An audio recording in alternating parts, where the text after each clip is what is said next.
there was that one place I always thought about, and I just wanted to be there with you. The place that no eye has ever seen, the place that no heart has ever perceived. I had a great feeling inside. Assalamualaikum warahmatullahi wabarakatuh. Alhamdulillahi nahmaduhu wa nasta'inuhu wa nastaghfiruhu wa na'udzu billahi min syururi anfusina wa min sayyiati a'malina. May yahdihillahu fala mudhillalah wa may yudlilhu fala hadiyalah. Faqala Allah ta'ala fil Qur'anil Karim, a'udzu billahi minasy syaithanir rajim. Bismillahirrahmanirrahim. Ya ayyuhalladzina amanu hal adullukum ala tijarah tunjikum min adzabin alim. Tu'minuna billahi wa rasulihi wa tujahiduna fis sabilillahi bi amwalikum wa anfusikum. Dzalikum khairul lakum in kuntum ta'lamun. Shadaqallahul azim. Jalan-jalan ke kota Mekah, singgah sebentar ke Jabal Rahmah. Jika ingin hidupmu berkah, jadilah anak yang solih solihah. Baiklah, berikut adalah penjelasan mengenai pemanfaatan lingkungan di sekolah sebagai proses pembelajaran. Yang pertama, ruang lingkup kelas. Yang kedua, lapangan atau taman. Dan yang ketiga yaitu perpustakaan. Oke, mari kita dengarkan bersama-sama mengenai penjelasan pemanfaatan lingkungan di sekolah sebagai proses pembelajaran.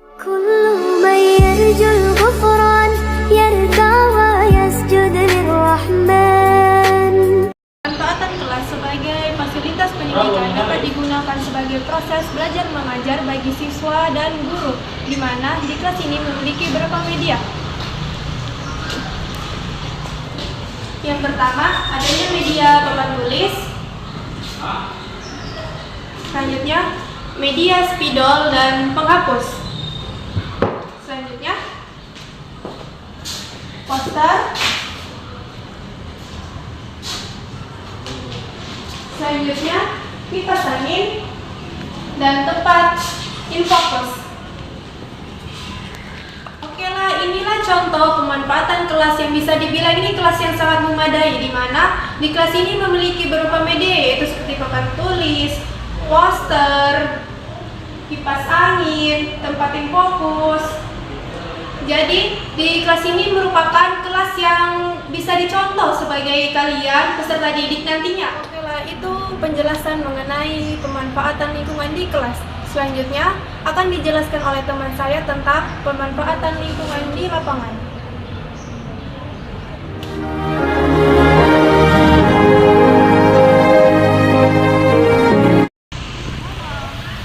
Halo, tadi kan sudah dijelaskan tentang pemanfaatan dari lingkungan kelas. Sekarang saya akan menjelaskan tentang pemanfaatan dari lapangan. Dari lapangan ini bisa dijadikan sebagai tempat dakwah atau menjelaskan tentang perkembangan dari agama Islam. Bisa juga menjelaskan tentang materi-materi perkumpulan kayak organisasi, perkembangan Islam yang telah terjadi berabad-abad selama ini. Contohnya salah satu apa? Contohnya salah satu ketika kita ingin memberikan penjelasan mengenai dakwah Rasulullah SAW, kita bisa mengajak teman-teman kita untuk berkumpul di taman ini sebagai tempat berkumpulnya orang untuk menjelaskan tentang materi dakwah yang akan kita sampaikan. Oke, ini akan saya berikan salah satu contohnya. Saya akan menjelaskan tentang rukun iman. Ada yang tahu nggak rukun iman ada berapa? Ada. Berapa? Ada 5. Itu jadi berapa? 6 loh, guys. Ya, ada 6.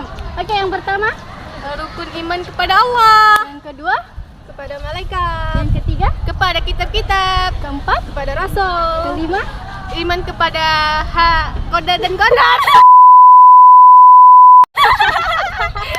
oke. Bukan yang hari keenam. kiamat. Hari kiamat. Oke. Hari kiamat. Oke guys, di sini saya akan menjelaskan satu persatu dari rukun iman. Yang pertama, iman kepada Allah Subhanahu wa taala. Itu kita harus meyakini bahwasanya Allah Subhanahu wa taala itu ada dan kita itu tidak perlu meragukannya. Jadi yang intinya iman kepada Allah Subhanahu wa taala itu kita harus mempercayai bahwasanya Allah itu ada. Halo, oke lah, ini penjelasan mengenai pemanfaatan dari taman atau lapangan. Selanjutnya akan dijelaskan oleh teman saya mengenai pemanfaatan dari perpustakaan untuk proses pembelajaran.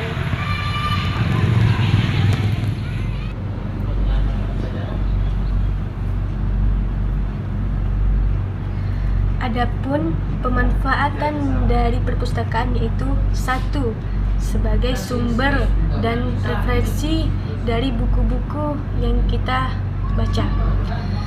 Yang kedua yaitu menambah relasi ilmu pengetahuan dari buku yang kita baca untuk menambah wawasan pengetahuan yang luas dari kita yang sebelumnya tidak tahu menjadi tahu. Yang ketiga, menumbuhkan rasa kecintaan seorang pembaca ataupun seorang pengunjung yang membaca buku yang tersedia pada perpustakaan.